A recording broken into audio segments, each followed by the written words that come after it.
unsubscribed. Okay, we're live.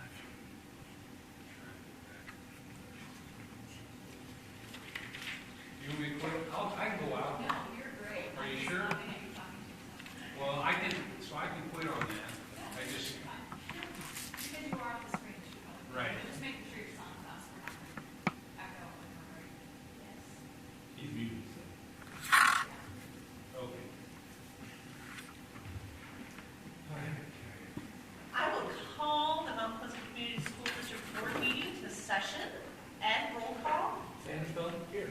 Wiley. Here. Andrew. Here. Amos. Here. Kroll. Here. Flint. Here. Connor. Here. John, is there any changes to the agenda? No changes to the agenda. I would entertain a motion then to approve the agenda. So moved. Second. Ed, roll call. Sanders, yes. Wiley. Yes. Andrew. Yes. Amos. Yes. Kroll. Yes. Flint. Yes. Connor. Yes. Okay, the agenda is approved. Moving on to citizen comments. At this moment in time, we don't have anybody for citizen comments, which means that we will move on to the approval of the minutes, claims, and financial reports. John, is there anything, or Ed, anything you want to point out there to us? I did, after going through all the claims and financials, I didn't have anything to share with the board. Anything, Ed? Just to let you know, the revenues for the general fund, as you can see with the financials I provided for fiscal year 20 so far through March, we've taken in $15.5 million, which is 67% of our budget amount. And we've expended just over $14 million, so that's 63%. One other interesting thing I'll point out is that April is one of our large property tax payment months that we received from the 4 counties that we have property taxes coming in from. And, with the whole coronavirus issue, we were a little concerned because the governor did actually postpone that. The taxes still due, but forgave the principal, forgave the interest on that. I looked in October of last year, we took in a little over $2.8 million, and in April, our payment is a little over $2.6 million. So again, we're just slightly below what we were 6 months ago, and that will be reflected in the April financials. Do you think we will see a bigger hit than in the fall in that second? Possibly we could see a hit in the fall, but I think what we have to take into account is sales tax revenues also. And of course, there's lag time of several months for that. And so I would anticipate perhaps that showing up more in the fall than perhaps property taxes. Any other comments or questions? If not, then I would entertain a motion to approve our minutes, claims, and financial reports. So moved. Second. Ed, roll call. Sandersville? Yes. Wiley? Yes. Andrew? Yes. Amos? Yes. Kroll? Yes. Flint? Yes. Maher? Yes. Okay, our minutes, claims, and financials are approved. Moving on, up first is our instructional report, and we've got Katie Gavin up on our continuous learning opportunities update.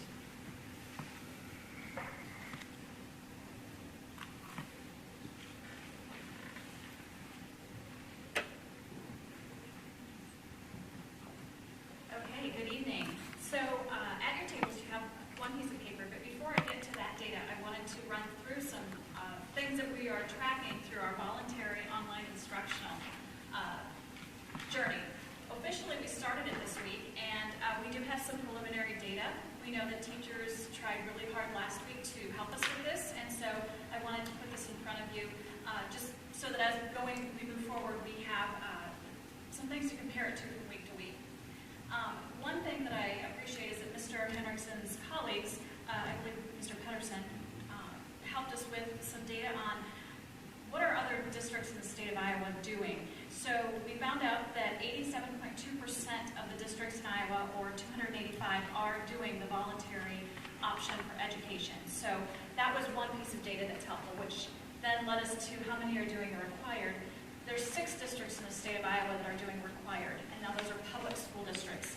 So if you're comparing those to a non-public accredited district, those aren't in these numbers. 11% are doing a combination of both. So maybe their seniors are taking required and everybody else is voluntary, or their high school is doing required and everybody else is voluntary. So that's 36 districts. So we are obviously in the vast majority with that voluntary decision. Now remember, that means that we are technically closed, but that we are offering opportunities for student access to an educational environment of some sort. So our top priorities, again, we have consistently tried to talk through these, is number one is remain connected to students. During the traumatic times that we have going on locally, nationally, we really just want that emotional connection, that social connection to our students. The second one is that for elementary, we want them to focus on reading and math. If we start getting into all content areas, that easily becomes overwhelming. So at minimum, 3 reading and 3 math opportunities for those elementary students. And then secondary is 3 opportunities per content area or per class. The third priority that we have is to really try to minimize any sort of loss that we are obviously going to have going into next year. The longer students are not in their natural educational environment, the harder it is to retain and continue to apply that learning as they move forward. So if we have that opportunity, we definitely want to do that. And so our mantra right now is review, review, review, practice, mastery, and enrichment is what we're setting as our goals and our priorities. So the last little thought as we go into this is our numbers for who has access to this, because this really plays a huge role when we're talking about digital access. And so thinking about those goals, we have in our latest survey of 840 responses on internet access, and we're still seeing a 20 to 24% in response to that survey of not having the ability to stream digitally with internet or a cell phone plan. So, and that could be low because the people who don't have internet aren't responding to an online survey. So we're thinking that we are probably be between 20 and 30% of not having digital access through to be able to stream video at that level. So those are the numbers that we're playing with, and really to have 840 people to respond, I thank our community for their attentiveness to that. Moving into that, comes into that, some of that initial educational data. So we have as of about an hour ago, put out 112 devices to parents or families that have requested them. And that is mostly to our elementary students because they didn't take iPads home with them if they were in grades 3 through 5, or they weren't in a one-to-one environment. So K2 would not be in that one-to-one environment. So families have gotten online, they found that button on the upper right-hand corner of our website, and we have deployed about 70% of those as of today. So out of 112, we're doing pretty good, and thanks to Chris and Tammy for all their hard work in getting devices into the hands of families that need them. So then that leads me to some of the preliminary data that we have. We've asked teachers really to have that bar at using Ready Math and Ready Reading, because this is the type of data we can get. And Martha and Angie, I emailed you those sheets so you can see what we're talking about just a minute ago, so if you check your inbox, you'll have those. So this online instruction on the math page is the one that I'm going to start. Our representatives have really served us very well, and they emailed these to me this morning. I was so excited because I was going in and doing the data manually because I am not fluent in it yet. So I was grateful that Rachel with Curriculum Associates emailed these to me. But I want to walk you through them because some of the data you go, oh no, and some of you go, yay, and maybe we just need to be cautiously optimistic right now. So looking at the math page, the first the two green bars and the 2 blue bars, Ready recommends that digital learning comprise between 49 and 60 minutes per week. So if you think about that, enough lessons to take that amount of time is our goal. So really with math, 8% of our students were on between 1 and 9 minutes for math. 22% of the students who accessed this were between 10 and 29. And then we had 24 and 46 were in that squeeze down of online learning. But that doesn't mean a lot if we don't know how many students we're talking about. So if you head over to that next, right above that, it says students using instructional total last week. Out of the number of licenses that we have allocated to students, we had about 283 total login. Now, we have students in the middle school and in the high school whose names are all in the system who may never have accessed it. That's because it comes right from Infinite Campus. So that's why you go, ooh, 283 total out of 1,000. Okay, so what does that really mean and look like? That's where you get down into the school bars below where it says Harlan Elementary. The average lesson time in math was 50 minutes. So that math time was about 50 minutes, which, great, they're in that. Out of 230 students, 68, or 29.5% of the students accessed their math lessons out of Harlan last week. So that's just for the week.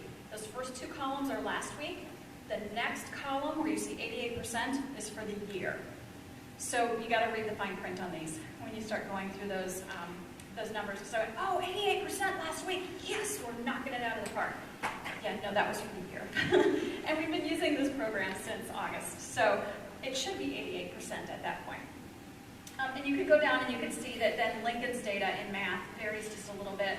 There's average lesson time or on-task time was 57 minutes. They had 104 students out of 246 using the online instruction, or 42%.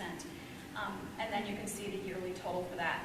The high school, we do have some students using this program, so you can see their data. Now, don't be alarmed with the yearly data because that is for the number of students that are assigned. We use this as an intervention process, and that's not a core curriculum in the high school or the middle school. Is again used for intervention. So while we like to see that they're engaged and that they're on that, it's again students who need some extra support. So if you jump down to Salem, where this is core instruction, you can again see that they're at 57 minutes, or 28.9%. Van Allen is at 1 hour, 12 minutes, and then they have about 26.5% engaged in math. So this was just our start last year. This is a program that the students are familiar with at the elementary. So when you turn that page over and you go to reading, again, this was for last week. We had not officially started, and this is a new program for both teachers and students. It looks similar to the math program in how they access it, the graphics on it, the font, the print, all of those things are going to look similar, but it's in reading and it's not math. So it should be drastically different as our first week goes. And you can see that through the data. You can see at the top that the blue and green bars, we have students maybe less engaged, we have fewer students. Oh, and on the other page I did forget to do the pie graph on the percent pass rate. Reading has given us huge kudos in the fact that our pass rate, so the lessons that the students are engaged in, they're passing at an 83% on reading, and on math, it is a 90%. So we want kids successful. That means the lessons are appropriate to the learning and the students are staying through that to the end. So back to the reading, you can then see that we're a little bit less with that engagement amount. We're right at 10 to 29 minutes, which we'd like to see them up closer to that 50 minutes for actual optimal learning time. But we'll get there. And then for Harlan, you can see that their average lesson time was 52 minutes, and that was for 29 out of 230 students, or 12%.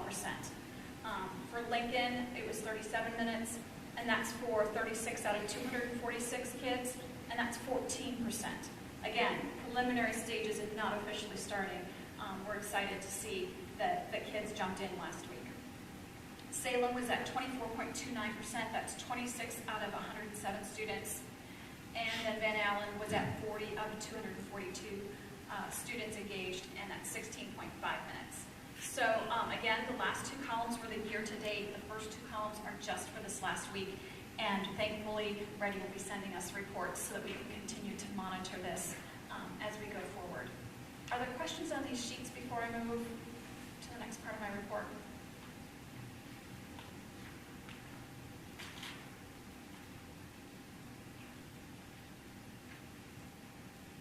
Okay, So then, just thinking about some other ways that we need to take into consideration is this is for elementary.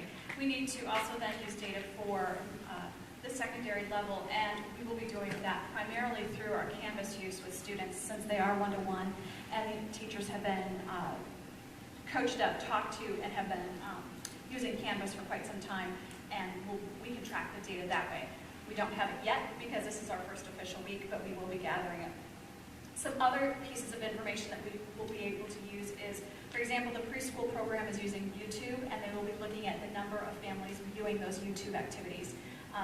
So out of 110-ish families, last week about 60 to 65 families were stopping into that environment and viewing those videos. We can look at the students who aren't in attendance for our Zoom sessions, and I know the principals have talked to teachers about really being mindful of who's engaged and who's not. We can look at email tracking. I know some teachers have documented. I hopped into one group of teachers, and they were keeping track of when students had taken the online pieces and how they had, when they had passed them and what the data was. So they were tracking it in a variety of ways. So we'll try to put all of this together so that we can provide that to the board and to the teachers and administrators that make that next level of recommendation for when and if we come back, the immediacy of that, and where we're making those next steps for their education when we do have students in front of us. And then just really, again, staying in contact. So I know that everybody's doing due diligence and making sure that they're checking in with those families. Some other good things that we're doing are really around adult learning. So this is around our first piece of data of student learning, but also that adult learning has just been hard to keep up with, to be really honest with you. PLCs are meeting, so those professional learning communities, whether that be the grade levels or in the secondary, in those content areas, they've been knocking it out of the park. Their Zoom sessions, their meetings, helping each other out, talking through those assignments, the intricacies that they're putting out there have just been phenomenal. The other trainings we've gotten some amazing free training because of this, and people are sharing those links, whether it be through Curriculum Associates or Alexia or XYZ, you can put that in there. Online digital learning, all of it has been phenomenal. Our APA has stepped up and provided a lot of great opportunities for paraeducators, for administrators, for teachers in 30 to 90 minute blocks. So that's been really helpful on top of the regular online learning across the state. But then just our instructional coaches have really jumped in and said, let's try this, and modeled that really great curiosity with it. Mr. Hendrickson, if you scroll up on that agenda, this is an example for this upcoming week that our coaches have put together. Do you have page 2 by any chance? So the 14th, they're talking about a Zoom session on brainstorming and talking about virtual learning and how it's gone so far. So they're getting people together. They've got student connections. They just 60 minutes that they put in. The next, then down further even, they're connecting with some of our outside sources. They're bringing Brian Christopherson from Four Oaks to continue in on that social emotional learning, which is really, again, I'll say it, the social emotional piece is so much more important, I think, than the academic piece. Not knowing what's going on in homes right now with kids and stress and everything else that's happening. I'm really excited that they're bringing Brian back in virtually to help us with this and think about that, and that mindfulness that we can also share then with families, with students, and continue to do that. Thursday they don't have planned out because they just sent out a questionnaire of what the teachers want to engage with, and then Friday is virtual community circles, so those morning meetings, those connection pieces. So their theme this week really is about social emotional learning. Last week it was a lot about digital learning and how to navigate and monitor that. So this is a sample of what the coaches are putting together on an as-needed basis, just-in-time delivery, and I really do appreciate their thoughtfulness and jumping in and being learners and model what we can do and what our possibilities are. The last really exciting thing that I'm thrilled with is I have a middle school teacher, Ida Garman, and secondary coach, Nikki Ensminger, who have stepped up and put together a phenomenal learning experience for paraeducators. We don't want to forget that this is an opportunity and a time where they can be engaged as well. So they started out wanting and hoping for 15 people to do a Canvas class that focuses on the roles, responsibilities, and supports that paraeducators need. And they were completely blown out of the park when they got 27. So Chris has helped us get devices to a few of them, and they are starting that this Wednesday. They're going to do some things through Zoom. There's some Canvas learning. There's some responses. So they're going to up the ante with their use of technology and do that in a very supportive environment. The class will take about 4 weeks, and then we'll start in with some new ones. The best part is that they did this in Canvas, so we can do this ongoing. Really just impressive amount of work that they put into it, and an exciting time to be able to have that gift of time to be allowing paras in and participating in that way. So really excited for those 27 who are jumping in with both feet. The last thing is just we're going to continue to gather data for you. We're going to continue to gather data for teachers and administrators so we can make those next level decisions. Hopefully Governor Reynolds has those decisions made on Thursday or Friday of this week, so we have that at our fingertips and can best navigate it. We really want to continue to optimize this time with adult learning and technology and implementation and really just connect with our families. So in a nutshell, that's what we're doing. Can I answer any questions?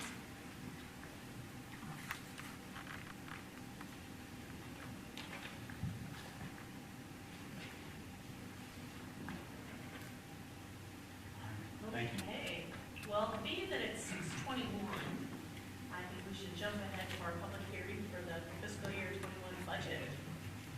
Do you want to, I was going to ask, do you want to email that?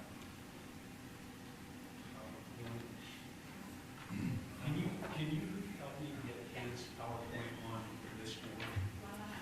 Yeah, because I think I'll need to take it off the Apple TV. Is it you? I don't know. No, I just, if I don't do the Apple TV. It's down. It's on the site. Oh, yeah, we can do that.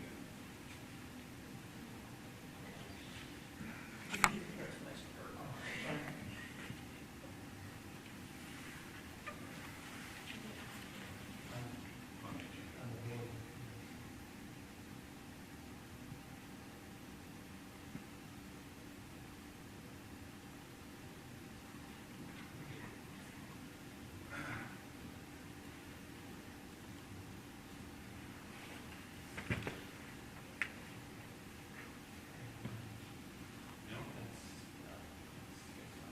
right. We'll do that.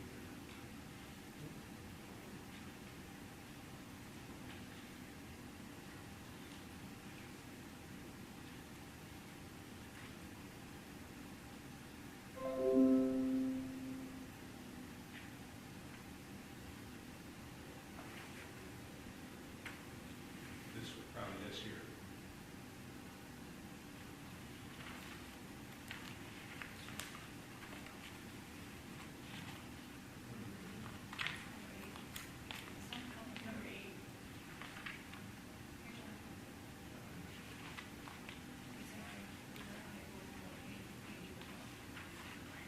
Well, let's see.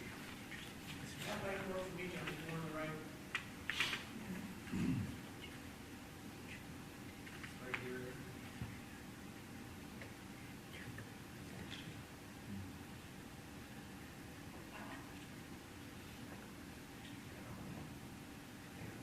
That is this layer on the screen. Okay.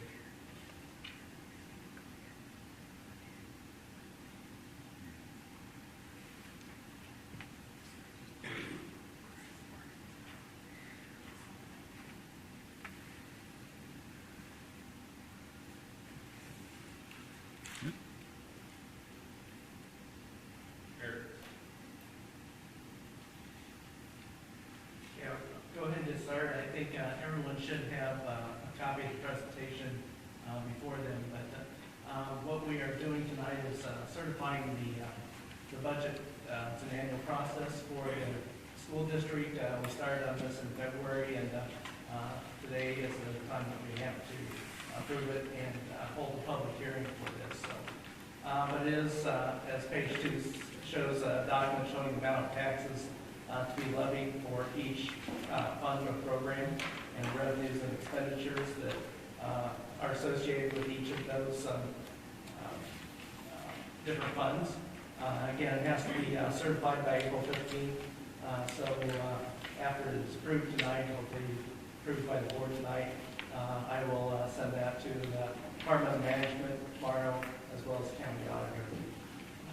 On the next page, what it does is it shows the maximum that we can spend for the fiscal year starting July 1st of this year, 2020, and it goes through June 30th of 2021. But it also informs the public of the property tax rate that we are proposing, again, for that same period of time. The state breaks up the expenditures in 4 different categories, and what it does is, the reason you have to certify the expenditures is it's kind of like a watchdog for the public taxpayers, because what we need to do is stay below the expenditures, at or below the expenditures that we are proposing to adopt tonight for the next fiscal year. And again, that's one of the ways that Iowa school districts are kept in check as far as in the amount of money that they can spend. So again, the state of Iowa breaks the expenditures down into 4 categories. First of all is the instruction. That's the major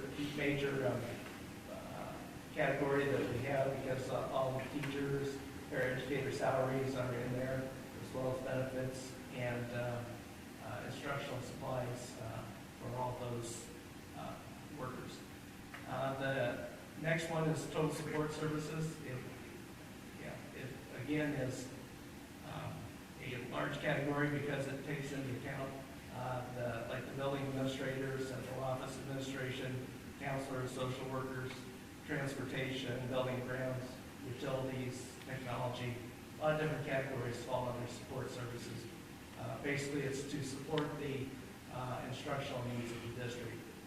Non-instructional programs, basically the food service expenditures fall under this, and that is typically the great majority of the non-instructional programs in that category. And then the other expenditures, such as principal and interest on the leases that we have, such as bus leases, Apple computer lease, sales tax revenue bond payments that we make, that falls under there, as well as facility improvements. We have building improvement projects that falls under the other expenditures, as well as the ADA support, which is money that we receive and goes right back out to support the ADA services that we do receive. So, and what you were going to approve tonight is all funds combined, property tax dollars that we are requesting from our patrons. So it's a total tax rate. It's not by individual funds. So what we are informing tonight, the public, is that the actual expenditures and revenues for fiscal year 19, as well as I had to re-estimate what we are anticipating spending and also receiving for this current fiscal year, and then also what I expect the revenues and expenditures to be for fiscal year 2021. So if we get into the actual numbers, again, there's several key variables that go into the property tax equation. It is a software program that the Department of Management sends out, and it's got a 15, 20-page, they call it native levy worksheet. There's some key variables that go into that. First of all, certified enrollment, as well as preschool enrollment. So you can see the certified enrollment, it did go down about 19 students, a little over 19 students. And again, that is a key variable because we received about $7,000 for each of those students. So if that goes down, the amount that you receive also goes down. Supplemental state aid went up just a little to 2.3%. Plus next year, again, that was set by the legislature a little over a month ago. Instructional support level is, we the board has set in the past 6% of our regular program costs to go into the instructional support program, which we get that money for, again, the educational needs of our district. And the income surtax is at 5% also. Cash reserve levy is essentially money that we set aside for things that come up during the year so that our district does not run short in funds. So you see that we're proposing that to go up a little. Taxable valuation went up about 4%, just under what it did the previous year. But again, it was good that it did go up to 3.99%. And then the management fund dollars, again, is another variable that's down at the bottom. And you can see that we're proposing to increase that $50,000 this year. Again, it's very few things that can come out of the management fund. One of those is our property and casualty insurance. And that is projected to go up this year 10 to 15% based on email I received from our statewide pool. So if anybody has any questions anytime, feel free to stop me. But next chart table shows the revenues by fund. Again, you can see each of the 7 funds that we have there, what I anticipate the revenues to do in each of those funds. You can see in total that I anticipate it to go up almost $550,000. So the next table is the expenditures by fund. Again, those are comparing what I think will be the expenditures this year as opposed to what I project them to be next year. You can see that it goes up almost $340,000. Next chart is the property tax history of the district. So 2017, going back till then, to 2021. And you can see that we anticipate, or what we have published and what we are asking for to be approved tonight is $13.89 per $1,000 in taxable valuation. And I'll show in a minute here what that could do to a property tax owner. But you can see it's going up a little over 5.5 cents to get per $1,000 of taxable valuation. And the next thing is, again, what I had said earlier is that we are certifying, we have to certify basically the expenditures, again, for next year, as well as re-estimating this year's. So you can see, again, this is the total for all funds. You can see that it's broken down by instruction, support services, instructional programs, total other expenditures. I also will note that this can be amended anytime during the year for next year. Say we get grants coming in or that we have to classify some expenditures. And again, one of the things on the agenda later tonight is to set a public hearing for next month, for May, so that we can amend the budget to shift some expenditures around. But this is one of the things that the auditors really look at when they come in, again, to make sure that you don't overspend what you have certified in the budgets. And the last chart there is the impact on homeowners. So what I did was I took house values. This is residential property on the left-hand side, as well as what the history's been since 2016. Again, the equation you use is to take the assessed value of the property times the rollback value, which the state sets each year. You can see what they are for next year, what they've been set at. You get the taxable value, and then you take that taxable value times the levy rate, and you can see what the impact is on a property taxpayer for a district. Again, assessed value during the year. But again, the residential rollback actually went up about 2%, I think. And again, that's one of the reasons that taxpayers might pay less in property taxes. So you can, again, just point out what property taxpayer will potentially see in those categories. And then what I also included was the adoption of budget taxes. This is the form that I will need to submit to the county auditor tomorrow or by Wednesday. Again, showing $13.89 in the middle column, the levy rate column. That's what we are anticipating. You can see that's broken down by general fund levy, $11, almost 29 cents. Management levy is 93 cents. And the voted PEPAL is $1.34. And the board approved PEPAL is 33 cents. So again, that's what we are proposing. The next page is the adopted budget summary. This is basically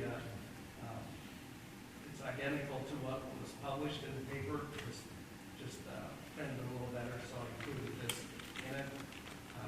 But it shows again the revenues at the top and the expenditures at the bottom. Again, broken out in those four categories and into a little more detail. And then the last page is the proposed fiscal or proposed tax rates of various school districts in our ADA. And you can see what the fiscal year 20 actual rate is. And those that responded to me, I reported their fiscal year 21 proposed rate, what they are taking to their boards. And you can see that we've been favorably about in the middle of those, which we have for quite some time. I wish I had a little more response in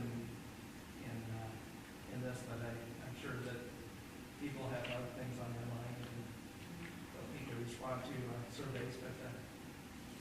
But again, it's just showing how we fare compared to others.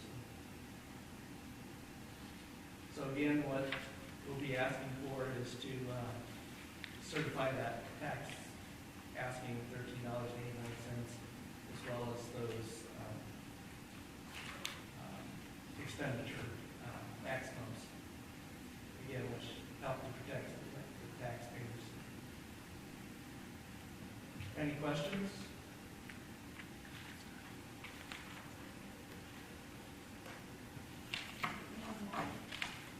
Katie, anybody calling there?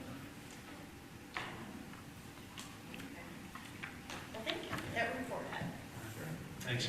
Then we'll move back to superintendent's report under reports. John, you're up. Got it. Actually had that, Ed. I'm very sorry. I thought it was a different PowerPoint. I actually had We it. got it. Okay, so let's go back to the superintendent's report. So just a few school closure related items that I know people are talking about, and we just kind of, like other school districts, kind of figuring this out as we go. We meet via webinar with the Department of Education at least once a week, and the Great Prairie superintendents, we meet once a week also on Wednesdays. So Katie shared with you that just over 80% of the school districts in the state are doing voluntary continuous learning opportunities for their students. There's all of the public school districts in Great Prairie are doing voluntary continuous learning. No one is doing required learning for their students. So we've had a lot of discussion about second semester grades. That's the item A there. What are we going to do and what will we look at for second semester grades? you know, if we come back to school and if we don't come back to school, what are our options? We've had a lot of conversation about that with the principal team. What does that look like for underclassmen? Because we obviously want to, like every district, we want to give credit for the work that was completed up through the closure. And the guidance from the Department of Education for seniors is do everything that you can do as a school district. Their expectation is help seniors get across the line. That's their word. It's their unofficial guidance from the DE. Help seniors get in these very unusual circumstances get across the line. And we've heard that very loud and clear, not only at the high school but also at Wisdom Quest. So we're working with kids to help them get across the line. So so we'll have more conversation about that. As Katie mentioned, the Governor Reynolds has said that she will give us a 2-week heads up on if she's going to change the closure date or you know, close it till the end of the year. And so Thursday or Friday of this week we should know more if she is going to change her position on that. Right now, again, it's still through the 30th of April. Letter B, class of 2020 graduation. What Mr. Lichty has done, you know, we have a lot of seniors and families who are wondering, well, what are we going to do for graduation? What is that going to look like? And so I included this in your packet. I'll pull it up here. Todd put together a survey, and Todd, I'll let you, you can talk about it, but I've got your responses here, and if you just want to share a little bit. We wanted to know what they wanted to do, and so did they want to have graduation on May 17th regardless? And that's overwhelmingly 70% no. Would you prefer to go to day where everybody could be there? 86% yes. Would you like to do something on May 17th, have a sermon, everyone together later? That's about 50-50. So perhaps we can think something to do to honor the kids and you know, they're not have graduation on the 17th. That's 86 responses out of how many? How many kids? There's 120 seniors, 120. but that's parents as well. So So the responses are from the parents and the students? yeah. I opened it up Friday last week. Yeah, I think that's right. I think I tried to send it after Google was going to let me on Thursday, so I did it Friday morning. And so we'll leave it open. So when the governor decides that we'll still have opportunity. How would you consider having a ceremony? If you look at July, if you have people who said August was as late as they would go and July was as late as they would go, that's a little over 50% of our folks. If you go to June, you're getting close to 80%. So if we would go late in June, we should be able to get 80% of our folks at a graduation ceremony. I just asked what was the last month that would work with your family, so that if we went ahead of that, it'd be good. And then the last was, you know, we don't have all the ideas, so what ideas do you have? So we've got some ideas. You know, I didn't print all of those. Mr. Lamb and Mr. Wilson were looking at it today. They were thinking a night in June, so we would have it maybe at the end we could meet you for 50. You know, and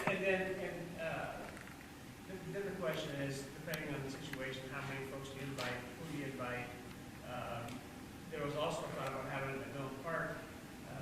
There's already a space there. They've got a nice big grandstand.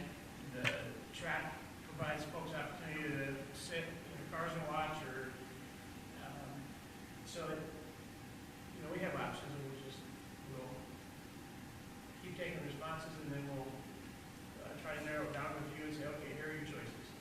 And then let the seniors, probably would do it, one vote per senior, that they would send it to the senior email addresses, and I can restrict it so they can respond one time, and who's responded. Just so this respond as a family, using your student's email, what you like. So this is as a senior parent? As a senior parent, I would recommend that you narrow the choices down pretty quick. With mainly out graduations. And I know there's a lot, we're waiting on the governor, but I think we need to narrow it down as to whether it's going to be virtual, whether it's going to be in McMillan, whether it's going to be at Maple Leaf, whether it's going to be here, and when. I don't want to sound like I'm pressing you. No. Or pressing anybody else, but I know that weighs on a lot of the parents and a lot of the students. I think the way it's going right now is very heavily not May 17th. It was kind of surprising that I think one that no matter how it was going to get it done. So if the governor shuts us down, then we will automatically say we're not doing the 17th. Try to go late in June on a Sunday, and then give them a choice of facilities. It should be outside, and it probably should be in the evening, so it's a little cooler. And then if we're still social distancing, we'll limit the number of folks. If we're still in shutdown, I was going to say, in different cases, we have our technology to use. The other thing I would provide is the possibility of having the KLJ partner with us, because there'd be older people that would find that an easier way to participate in graduation. I would just say, probably three, give you three options, make plans for those three options. And then, okay, well, option A is off the table. We're out the end of the year, okay. Option B is off the table. That's just my own suggestion. yeah. And then, like I said, I'm not pressing you, I know it does weigh heavy. You're saying three options of dates. Right. You're saying three options of dates. I would try to go with everything, with an option of the date and where and how. Probably three different ones. Always have a plan, have a backup plan, and have another backup plan. Well, if we're going to have prom on the 11th, we're going to have a lot of kids here then, the 12th might be a good day, and you can, they have the day to sleep all morning if you're ready. That's Sunday evening. That makes sense. That's a good thought. Then that packs the weekend for them. Plus, if grandma and grandpa are here for prom, they can overnight. Yeah. You try to throw it a little more into the middle of the decathlon season. Who's trying to help you? Yeah. Mr. Andrew? Those guys aren't your contestants anyhow. Sleep's overrated. Okay, so that was letter B there, class of 2020 graduation. We have tentatively set prom as Saturday, July 11th. So more details to come on that, but that's the tentative date there. Just a few other things in the report. I wanted to share this. We talked so much about free and reduced lunch enrollments, and this came out a few weeks ago. This is for this year, statewide free and reduced lunch enrollments, and you can see the map there. Mount Pleasant is here, and we fall into that category of 50% to 50 to 60% of our students are free and reduced. We're just over 50, just not quite 51, but just over 50. You can see the statewide average is 42.4. So, all right. Just a couple other things. One thing that you didn't know when you approved the calendar, because we did not have football schedules, and the state just released football schedules a couple of weeks ago. So our homecoming will be Friday, October 2. So that'll be the game will be on October 2nd, and then of course we'll have the evening dance on Saturday, October 3.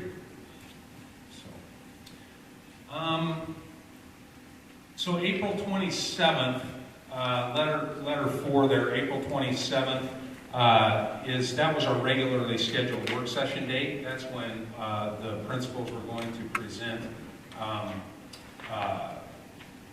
PBIS data. And so if we had a work session, we probably wouldn't present PBIS data. I guess we could for the semester, but it's really up to you guys. Yeah, it's not going to compare, obviously. So, unless there's a real need to get together, I would leave it, Jennifer, up to you guys on whether we need to meet in work session on April 27th.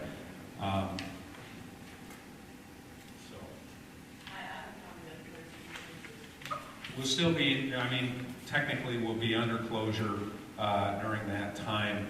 I did talk to Tony Swayzer on the IJAG presentation. He was supposed to present tonight, and I got a hold of him, and he really wants to share with you what he's been doing with these kids.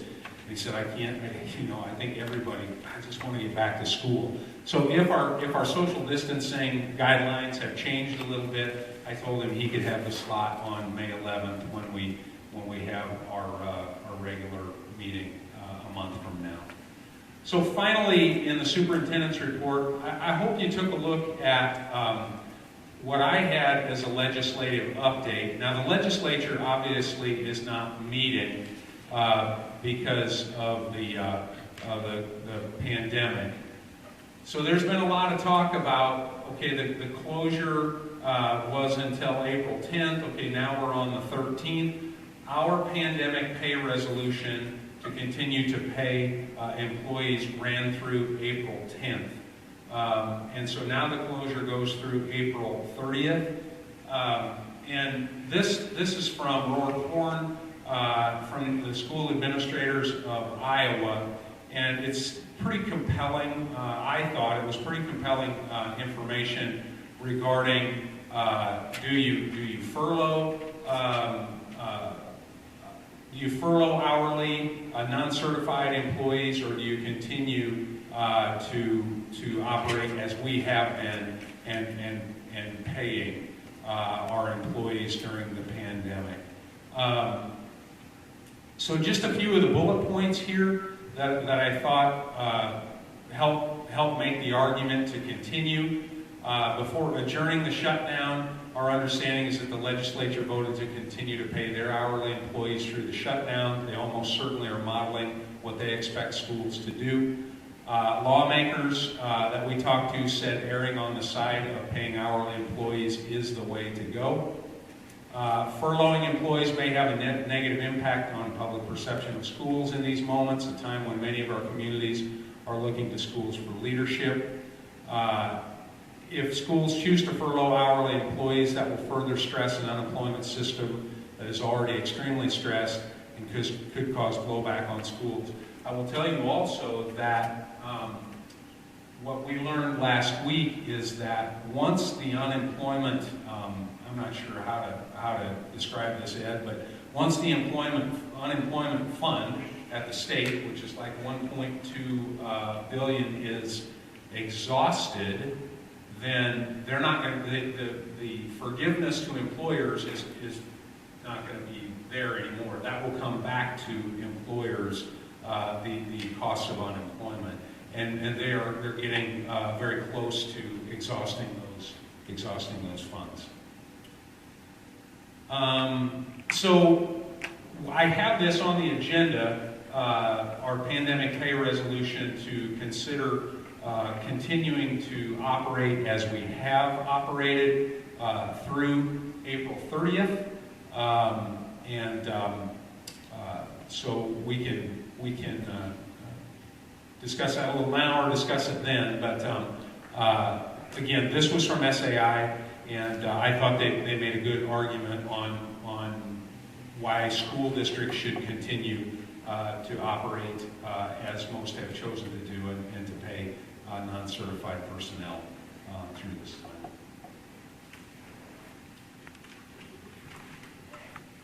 So that is the superintendent's report. Any questions from anyone? Okay, we have a copy of committee reports dealing committee that met with finance, and that summary is included. Is there anything that anybody would like to add to that?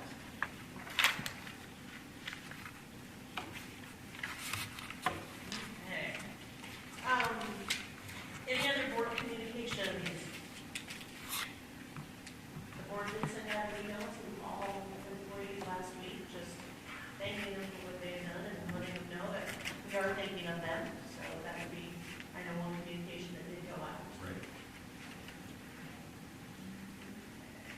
Moving on to consent items, we have personnel and open enrollment. Just personnel, there's no open enrollment.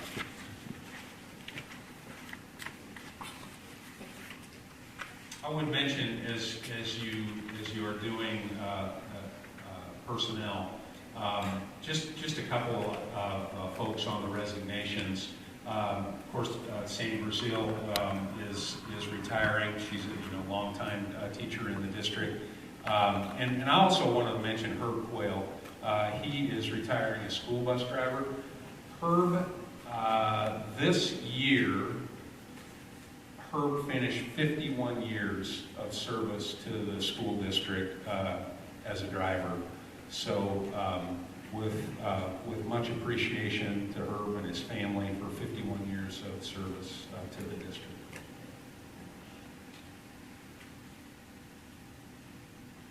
Is there a motion to approve the personnel? So moved. Second. And roll call? Sandersville? Yes. Wiley? Yes. Andrew? Yes. Amos? Yes. Kroll? Yes. Lynn? Yes. Maher? Yes. Okay, personnel is approved. Moving on, we have our unfinished business, which is now to be adopting our fiscal year 21 budget that Ed proposed to us earlier this evening, which is a review of what we've seen already. But any questions or last minute comments concerning that? If not, then I would entertain a motion to approve our fiscal year 21 budget. So moved. Second. Ed, roll call? Sandersville? Yes. Wiley? Yes. Andrew? Yes. Amos? Yes. Kroll? Yes. Lynn? Yes. Maher? Yes. Okay. The budget's approved, so you can send that to department management. Yay. Moving on to new business. First up is public hearing. We need to do a budget amendment for fiscal year 20. Yeah. Ed, you want to share a little bit about that? Yes, as I mentioned during the public hearing, one of the things that we occasionally have to do year to year is to amend the previous year's budget, or the current year we're in, that was actually certified a year ago. So again, there's a lot of things that come up during that time. One of the major items was a reclassification of our teacher leadership coaches and their salaries. Went from the instructional program into the support services, because they are not directly working with the students. They're working with basically the teachers. So the state had to reclassify that this year. So again, it's $900,000 to $1 million that we, when you take into account all the expenditures of that program, not just salaries, but supplies and things like that. Again, that's what we are proposing to do. Again, we have to have a public hearing, so something shorter than what I had tonight, but it will, just be explaining those reclassification of expenditures, basically, and any other expenditures I see that are outlined in any of the other categories. So we need to set that public hearing May 11th at our next board meeting. Supposed to do it at 6:15. Again, it's not asking for additional tax dollars or anything like that. It's just basically taking what we have and shifting it from one category to another, because again, when we have our audit in probably August or September, that is one of the first things the auditors look for, that we didn't exceed those categories. Any questions on that? If not, then I would entertain a motion to set that public hearing for May 11th, 2020 at 6:15. So moved. And roll call? Sanderson? Yes. Wiley? Yes. Andrew? Yes.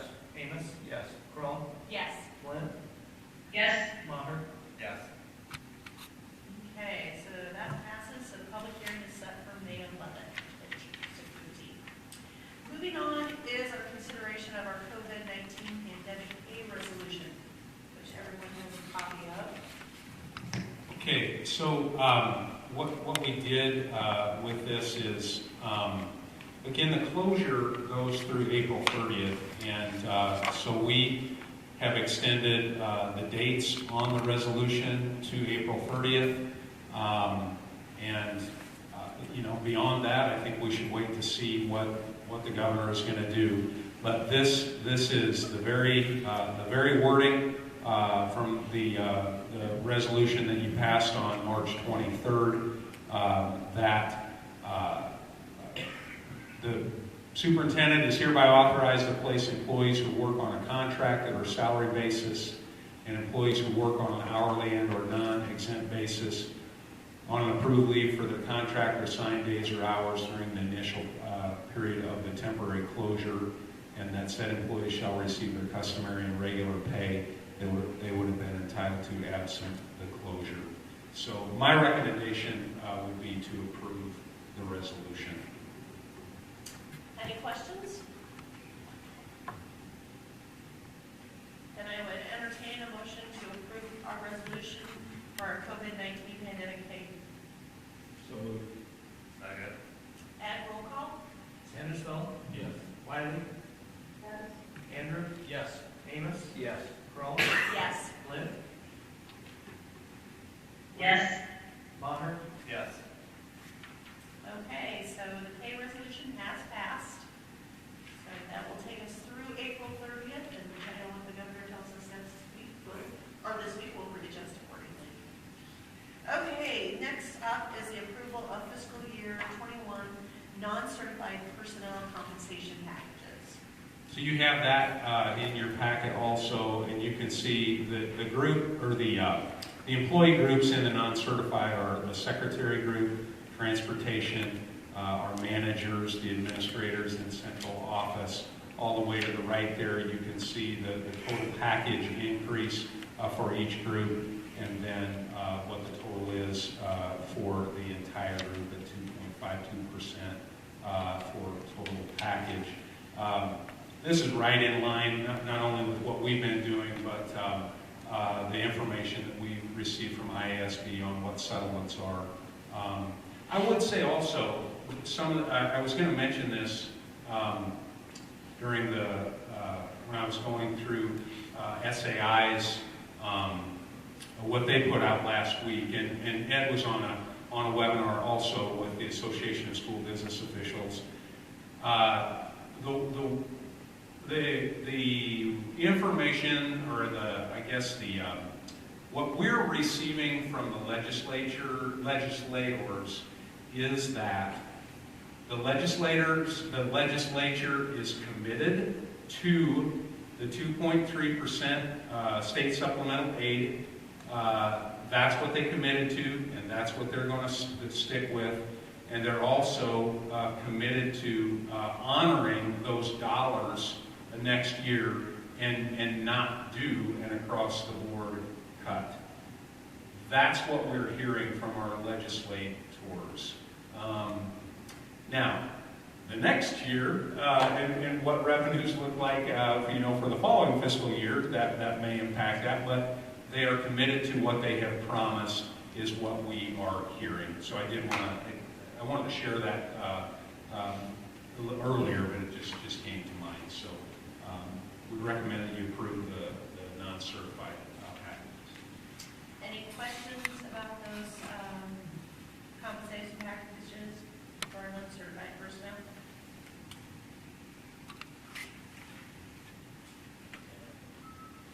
Okay, if not, then I would entertain a motion to approve our fiscal year 21 non-certified personnel compensation packages as proposed. Second? Second. Ed, roll call? Sandersfeld? Yes. Wiley? Yes. Andrew? Yes. Amos? Yes. Kroll? Yes. Lynn? Yes. Maher? Yes. Okay, up next is a consideration of 2021 student registration fees. Okay, so the registration fees, again, that's in your packet. We're not recommending any change in registration fees. You can see that the grades K through 5, a couple of years ago, we tried to bring some consistency to that. The $50 as a registration fee for K to 5 and 6 to 8 and for the high school. And then it breaks down a few things underneath that. But our recommendation is that there be no change in registration fees for 2021. I would entertain a motion to approve. So moved. Second. Ed, roll call? Sandersfeld? Yes. Wiley? Andrew? Yes. Amos? Yes. Kroll? Yes. Lynn? Yes. Maher? Yes. Next, we have the hot lunch prices. Okay, and then the hot lunch prices are also part of the fee sheet that you have there. We're not recommending any change in our hot lunch, the cost of our hot lunch. You can see you've got the breakfast there for the elementary, $1.25. The lunch is $2.35. The breakfast at the middle school, and $2.55 for the lunch at the middle school, and then the same at the high school. So no recommended change in our hot lunch prices. I would entertain a motion to approve our hot lunch prices. So moved. Second. Ed, roll call? Sandersfeld? Yes. Wiley? Here. Andrew? Yes. Amos? Yes. Kroll? Yes. Lynn? Yes. Maher? Yes. Okay, so that is approved. Up next is the approval of our fiscal year 21 budget guarantee resolution. Okay, so here's the story on the budget guarantee resolution. At 2.3% SSA, we are not on the budget guarantee. And as I just mentioned to you, again, what we're hearing from the Capitol is that they're going to honor the 2.3 and they're not going to do an across-the-board budget cut. But the recommendation from our counsel, from our legal counsel, is to go ahead and pass the budget guarantee resolution. So in case SSA does get cut, and that would qualify us for the guarantee, then we have passed the resolution. That is done, so we would be ready in case that happens. There's no harm in passing the resolution at 2.3%. We're not on it, but going ahead and passing the resolution is the recommendation of our council in case they come back and cut SSA. Something unforeseen happens. Right. Okay, so is there any questions, I guess, about that first? Okay, then I would entertain a motion to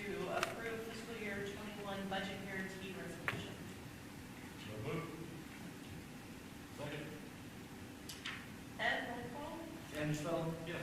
Wiley. Yes. Andrew. Yes. Amos. Yes. Crowell. Yes. Flynn. Yes. Bonner. Yes. Okay, so the budget guarantee is approved in case we need it. Okay, up next is our physical plant and equipment fund spending plan. Okay, so back in February in our work session, we went through the physical plant and equipment fund spending plan with Chris. Again, it's you know, the lion's share of this is technology. Includes our Apple lease for the individual devices. That's the largest part of that. It includes upgrading projection technology at the high school and the middle school. It includes some safety and security funds for additional credentialed doors at our buildings, camera system updates, some hard equipment that we have budgeted for. It also, another significant piece is the public address and bell systems system upgrades at the elementary buildings, and just you know, some of the other things that we do cost out of the physical plant and equipment levy. The total there that we're estimating is $943,078.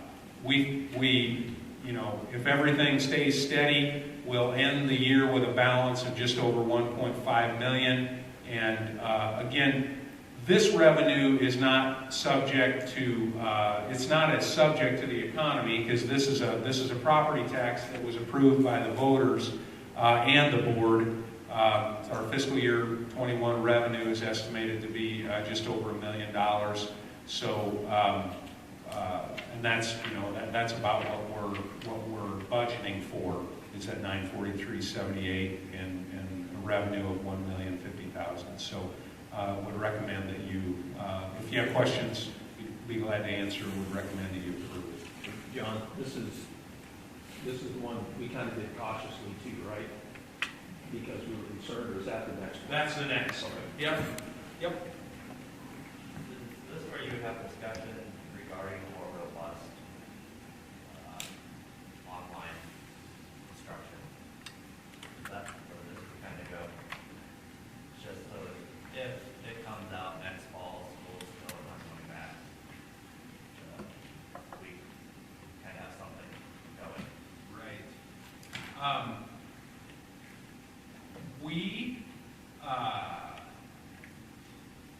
Katie, help me answer that on the instruction piece, because that's really what Josh is talking about, the instruction side of it. Younger, when you also have equipment side potentially, if we were even potentially looking at more of a one-to-one all the way down to kindergarten. Well, you certainly could. We certainly could on the. You know, right now we are one-to-one technology in third grade through. Well, actually, third grade through 12th grade, we're one-to-one, and we are 1 to 2 in grades kindergarten through first.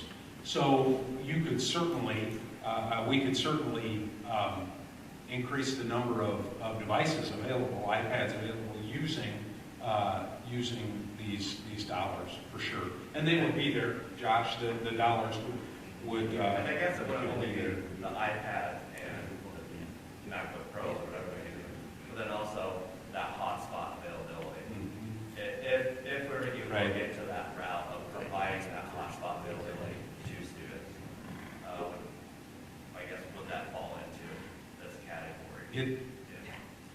Well, plus we, asking that this can be amended too, like, so if we decide that we get closer, that we need to take money from one spot to do what Josh was talking about. I was gonna mention it when we were talking about it. I think we need to look at a special work session just to discuss our entire online. My concern is we get it up October or August, I mean, and then they talk about a resurgence of it that comes back. I just would like to see us I mean, I think we've done a great job. I just like to see us. Participation, the whole thing, save money on us.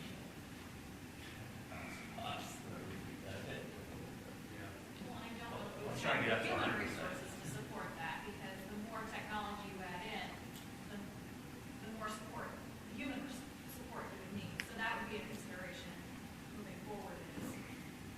Well, I think that's where we just get together and discuss every option of what it would take to make us be a complete, where we can do what Johnny said, there's 6 districts that are able to do complete online.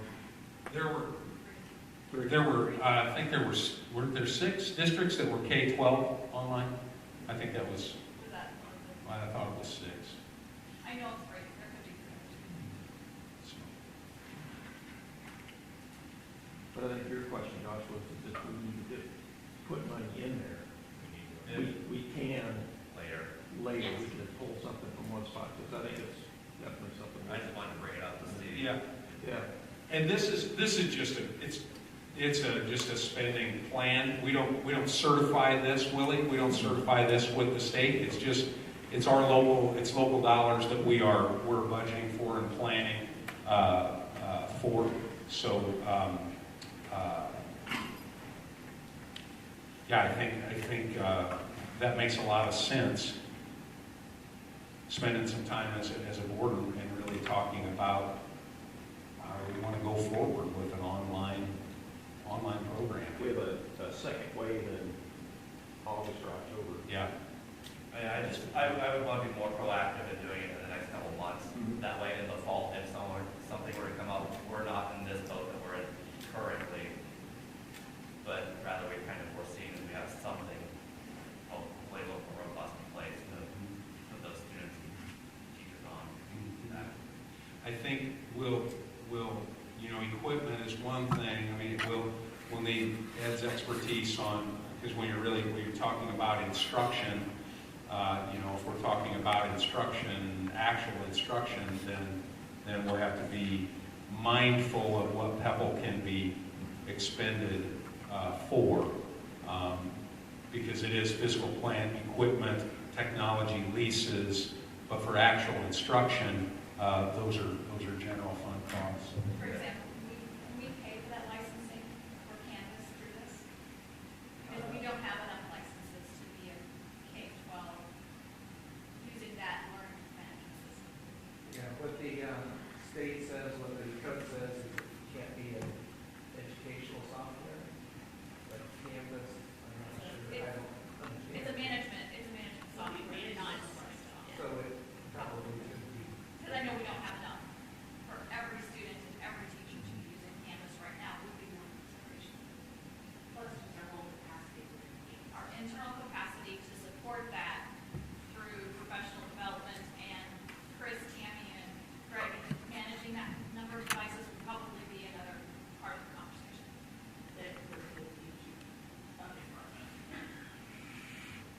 So I mean, I would say that we definitely should have a work session, and I think that's probably the way we need to go, is as we see what happens this week and plan accordingly.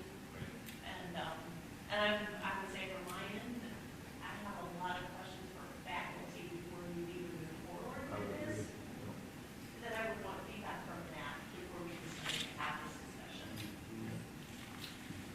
Yeah.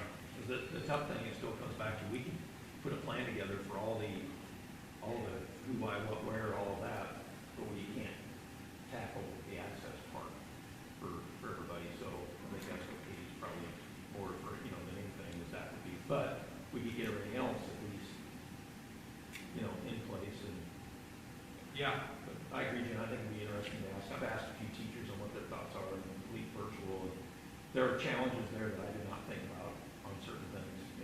That would be worth listening to and understanding. So. Yeah. And to be available, that if we are in this situation, to flip a switch and say that we have a little bit more flexibility to serve students, maybe not 100% the way, in the same capacity in every household, but at least we would have those resources that we would deploy or be able to manage better, quicker.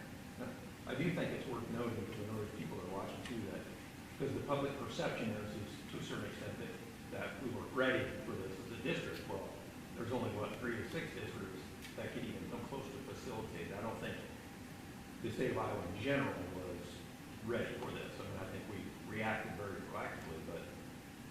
But it is worth noting that it was, we're not beyond the district by any means whatsoever, so.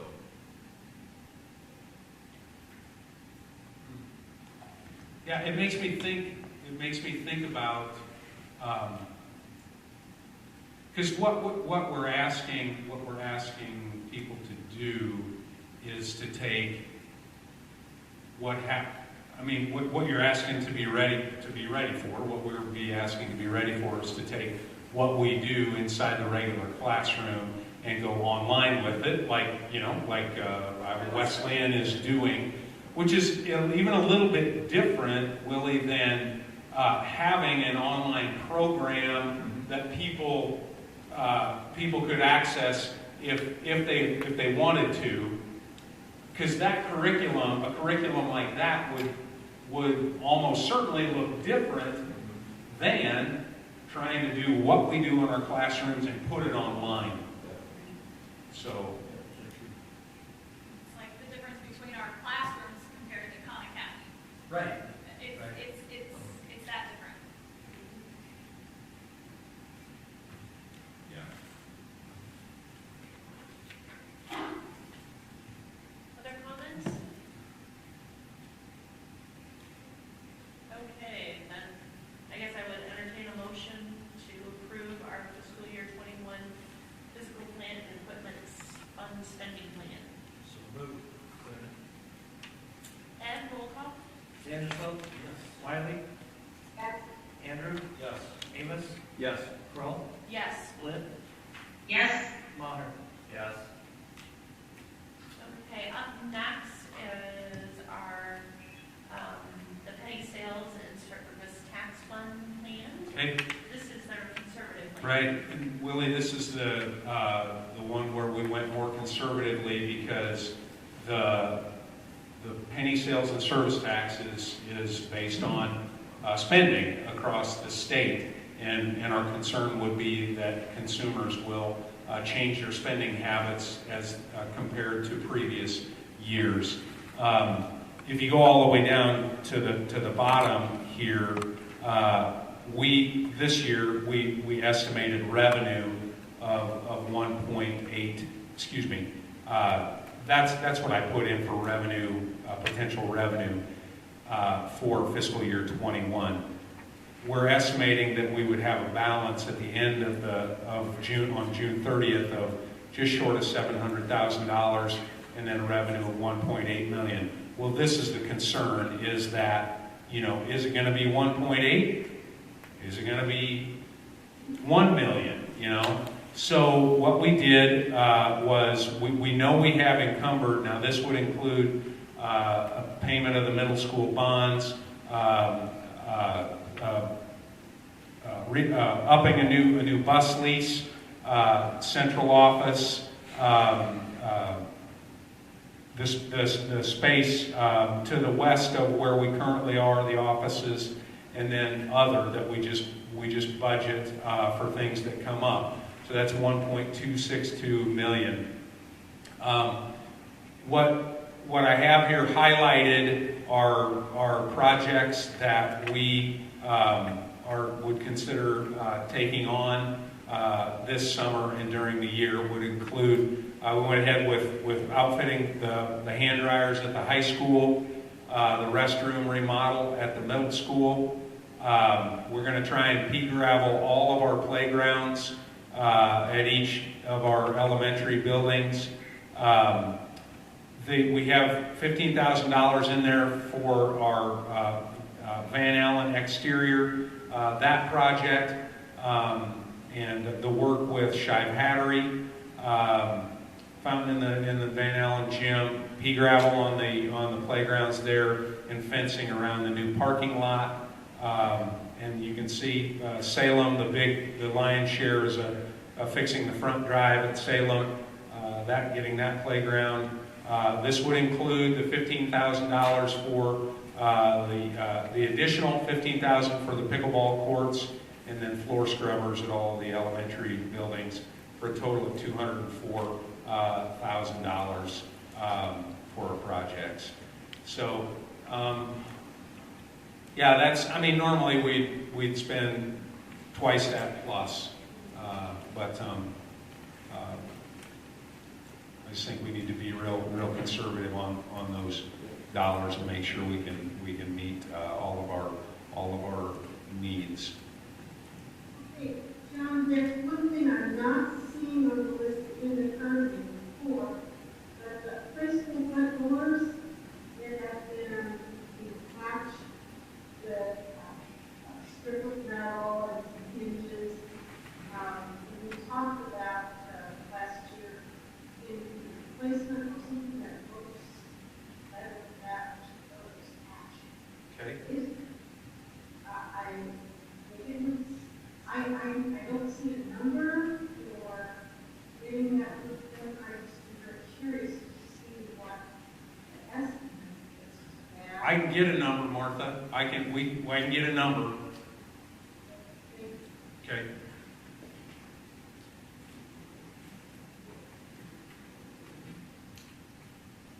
Other questions?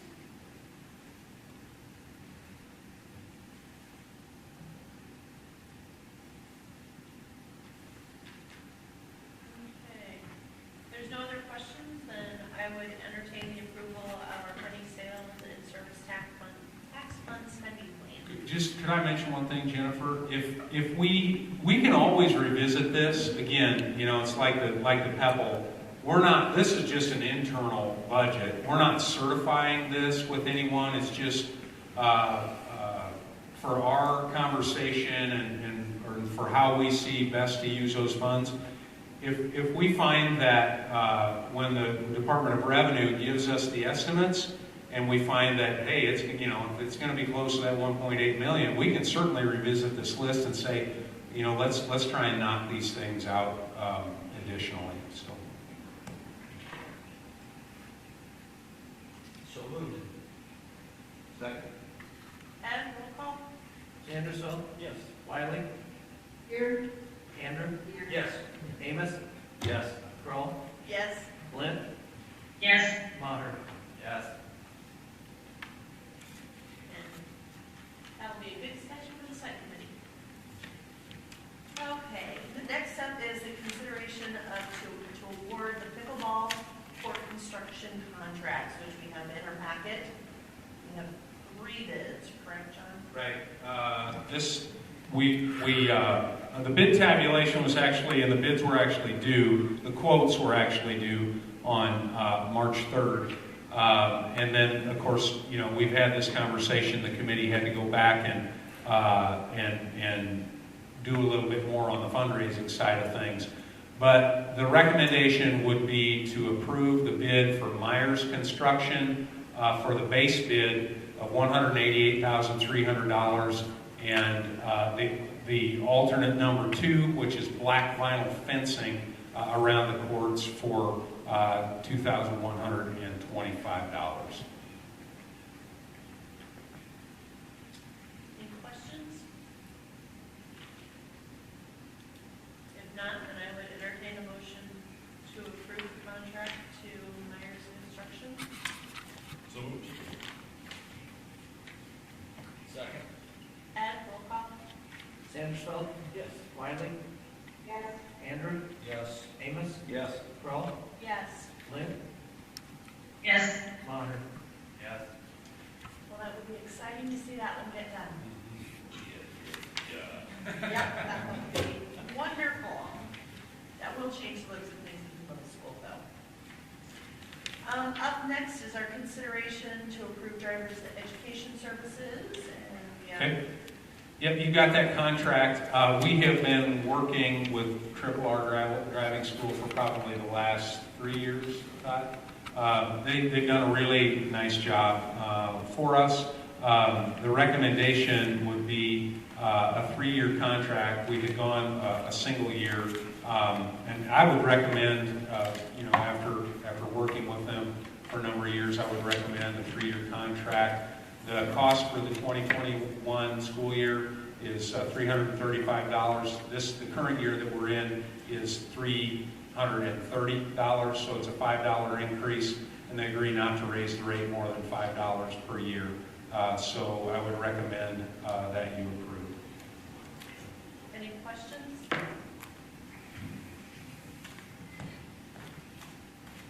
Okay. They're now and more local.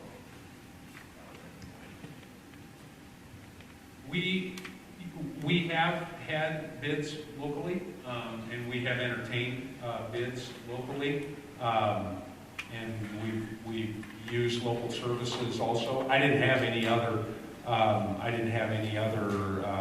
interest that was brought to me for the service for this coming year. And these guys were originally, this is Ryan, isn't it? They were Yes. originally out of Keokuk. Yeah, Yeah. yep, right, and they use local people as drivers. And I'll make a motion to approve Triple R as our representative. I'll second. Ed, roll call? Sandersfeld? Yes. Wiley? Andrew? Yes. Amos? Yes. Crowell? Yes. Lynn? Yes. Maher? Yes. Anything else, John? that's all I have. Then I will adjourn our board meeting. Thanks, everybody. Thank you. Thank you.